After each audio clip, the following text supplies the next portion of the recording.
All right, Coach, just thoughts on the bracket reveal selection during the postseason. Well, you go back to September, and you want to be one of 16, and that is the truth. And your heart gets ripped out when you're not one of 16, and so we're fortunate. We're one of them. We get to play this week.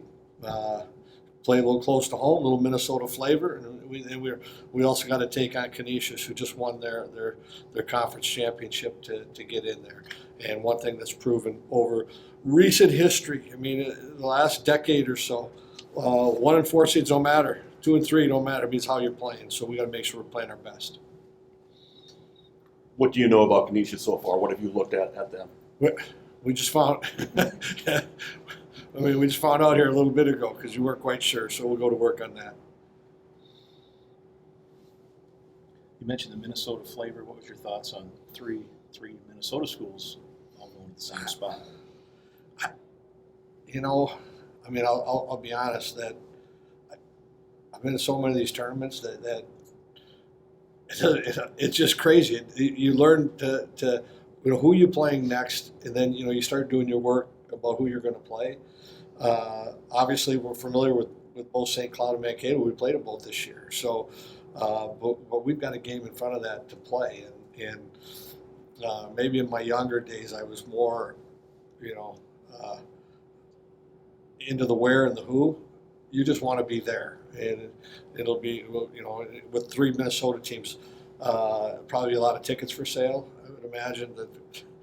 I heard it was sold out, but I'm sure it was a lot of green people that had bought those tickets. So, it should be great crowds we're anticipating. So it'll be some excitement in the building.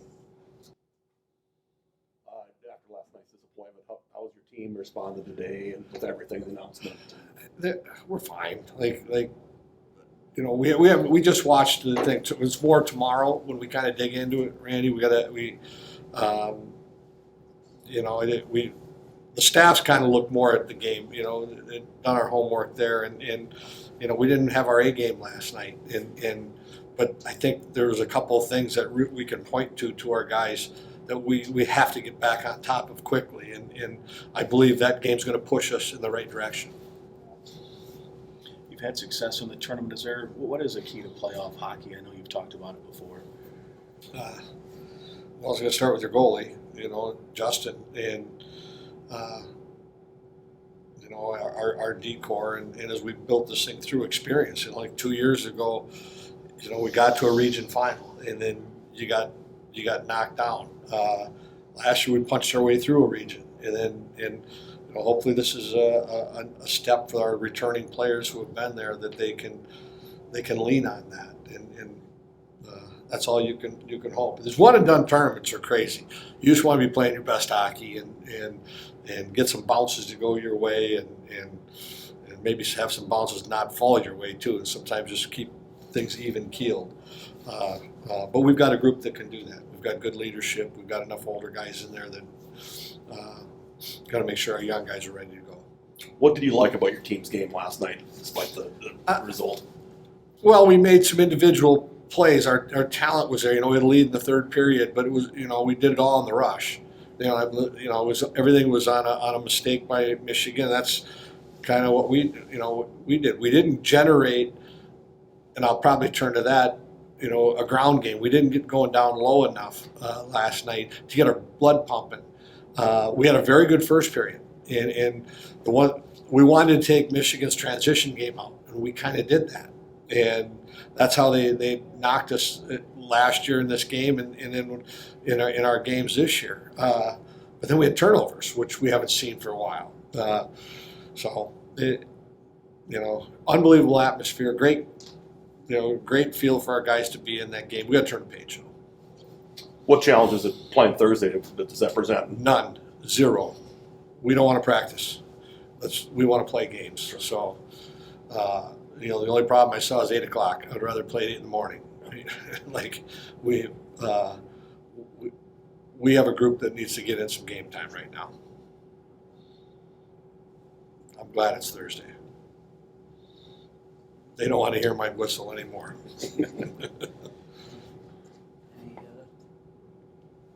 Any Coach, questions? do you have any comments about, how the tournament isn't selected purely off of pairwise? It's also factors like regional stuff in it as well.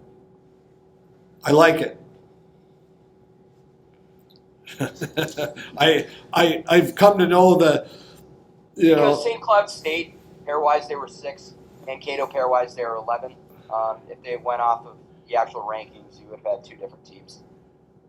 yeah, but I think if you look at it though, the rankings though, like a couple of teams are separated by, I'm not a great mathematician, but I heard there was one separation, 0.018 separated St. Cloud from Harvard. I mean, really? I mean, you heard that. I mean, that's a computer separating. I've watched this tournament play down. I like the system on the pairwise. It really tells a good story. Rarely do any of the coaches say when it's over they got it wrong, and we've felt that way for a long time. And you got to be playing your best. I've never heard a coach come on. Boy, I love my bracket. It's an easy bracket. Let's get ready for Canisius. On going to Fargo for the regional, playing Canisius, and then seeing there's a couple more Minnesota teams there. Yeah, it's exciting. I mean, we're just happy that we got into the tournament. Obviously our goal the whole year is to win a national championship. So, now we know who we're playing, and our focus is on Canisius. Coming off last night's game, obviously disappointing results. What do you take from that into this tournament now? Yeah, I think it was just kind of good for us to play again. I mean, we haven't played that many games the last month, so I think the biggest thing is looking back at the tape, we can clean some things up, and then, obviously we got one goal right now, and that's to win the game on Thursday, and just, keep the season going along. How much more important do you blue liners become during playoff time like this in the one and done situations? Yeah, I mean, we have some experience in the back end for sure, playing in these games, but I think just playing smart, disciplined hockey. We got a lot of depth back there, so we'll be fresh, we'll be ready to go, so we're excited. Have you looked at Canisius at all, even before today? No, I haven't. Haven't at all, but, the coaches will do a good job getting some tape ready. Obviously they won their tournament, they're coming in on a winning streak, so, it's going to be a great battle, it's going to be a tight contest, and, we're excited for it. Bob is saying he wishes the game would be at 8 a.m. on Thursday. Is that how the team feels? They want to get back on the ice as quick as possible? Yeah, I mean, we want to get back on the ice as quick as possible, but, whatever is thrown at us, we're going to be ready to go. So I think the biggest thing that we can focus on this week is, getting our work in, having strong practices, and, getting ourselves prepared the best we can. What can you take from your previous experience in the NCAA tournament, maybe carry it into this year? And also, you got some young guys that you can maybe key them in on what's going on too. I think the biggest thing is staying in the moment. Not looking too far ahead.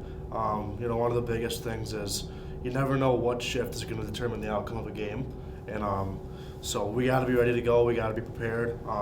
They're going to bring us a great fight on Thursday, so I'm confident we'll have a good week of practice. We'll control what we can control, and we'll be ready to go. You might not have there might be a lot of, say, UND fans up there when you might not be the favorite up there with the fans. What do you think about that? Yeah, I mean, no. I mean, with looking at our regional, there's going to be a lot of fans there for sure. And I think the biggest thing is for us to just tune that out. We're gonna control what we can control. We're gonna worry about our team, our mindset, and the work ethic we bring out there. And again, we're just excited. We just want to play. Those guys have Anything on the Zoom? Mike, how easier is it for you guys as players to play in a close location as Fargo compared to going out East Coast? Yeah, I mean, we haven't really, I guess personally, been in a regional that's been close. I don't think I'd look too much into that. Obviously it's a place a lot of guys are familiar with, whether it be youth or, playing in juniors up there. We're just excited to go up there, and we've been waiting for this moment for a while now this season. We feel like we're prepared, but again, it starts with a strong practice tomorrow, getting our mindset right, and again, we'll be in for a battle on Thursday. Well, as a flip to that too, there's going to be a lot of Gopher fans that are going to get their hands on tickets. How can that help, do you think? Yeah, I think with it being so close, obviously the first opponents from out east. So, yeah, I mean, Gopher fans, they're awesome. We know they're always behind us. So I think that'll be, do nothing but boost us. So again, it's big for us to just prepare the right way this week. Mason, what's your team reaction? Your reaction to getting sent up to Fargo, and you got some other Minnesota teams up there. You got Canisius first, but it's the whole situation. Yeah, I mean, we feel like it's a pretty exciting bracket. A good opportunity for us. Obviously, Canisius is a great team, and they're coming on a hot streak. They just won a championship, so it's hard to look much further than that. Where our whole mindset's just Canisius right now, but 3 Minnesota teams in the bracket's a lot of fun, but Canisius is the mind for now. Bob had talked about that he wishes the game were at 8 a.m. on Thursday instead of 8 p.m. Yeah. You guys are so eager to play. Is that what the team feels? Yeah, exactly. Just with like the Big Ten format, feels like we want to play like 2 games this month. So yeah, we want to get out there, play. We've been trying to do some scrimmage stuff and practice more just to get that tempo back. But 8 a.m. would be better than 8 p.m. But we're stuck with 8 p.m. But we'll be ready to go for sure. How quickly you feel the team will recover from the disappointment from last night? I think that's already out of the mindset right now, and it has to be. That sucked. Obviously, we're big rivalry with Michigan and everything, but we want the big one at the end, and in order to get there, we got to get that out of our minds. Do you feel like it is like a reset this morning then with the whole thing? It's definitely fresh new energy. I mean, it sucked last night hitting the pillow, just kind of going over plays in your head to try and make a difference. But yeah, just a fresh reset. Excited for Canisius. They're a great team, like I've said, so that's kind of the focus for now. What can you take from previous NCAA experience? Obviously, you made it all the way to the Frozen Four last year. Maybe put it into place this year too in terms of prep and what goes into it? Yeah, just a lot of emotions. Our first game against UMass last year, there's tons of ups and downs. We started off down 2-rip and then down 3-1, and luckily came back and won the game. And then the next game after that against Western was a lot more of just defensive. I think we won 2-0. And then Mankato kind of took it to us in the Frozen Four. So there's just so many different games. You have to keep your emotions in check every game because every game can be so different, and that's what makes it special. It's single elimination. You got to be ready to go for every type of environment. How much more important does defensive structure become in these one-and-done situations? Yeah, it's everything. I mean, start with the back end with Closer. He'll be big time for us like he has been all year. And then our D-core has been massive. They're awesome. They're really good back there. And just buying into systems is going to be the biggest thing, and understanding that you don't need to score every single shift. There's some shifts that you're just kind of out there to survive, chew clock, and keep the flow going. So defensive structure will be big, and we got a lot of teams in our bracket that have good D-zone structure, so we kind of got to match that.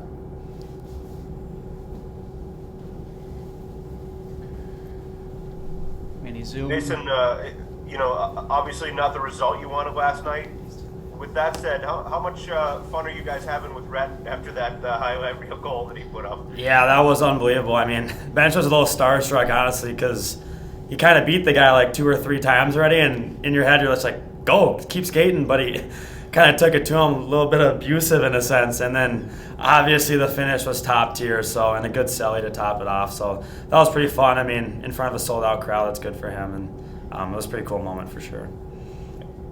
Mason, was it good to have everybody, like the whole team, back healthy and playing a game with them before you guys go together in the NCAA tournament? 100%. I think that was big to get Comer back. He's been out for 2-3 weeks now, and no one's been able to really touch him in practice and stuff till last week. So I think it's good for him to just feel contact, feel some pressure, and get going because we all know how special he can be. So it's great to have him back, and then just kind of get that gel back in the locker room and everything like that. So. Be a little different feel too for an NCAA game for you guys at this group, that there's probably going to be a majority of Gopher fans on Thursday night. What can that mean? Yeah, that'll be pretty fun, pretty special to get our fans there because last year was kind of a tough draw for fans coming out in Worcester, and so it should be fun for them, and we got the best fan base in the country, so I expect a lot of them there, and they'll be loud, so it'll be really fun. All right, thanks, Mason. Yeah, thanks guys, appreciate it. Appreciate it. Yep.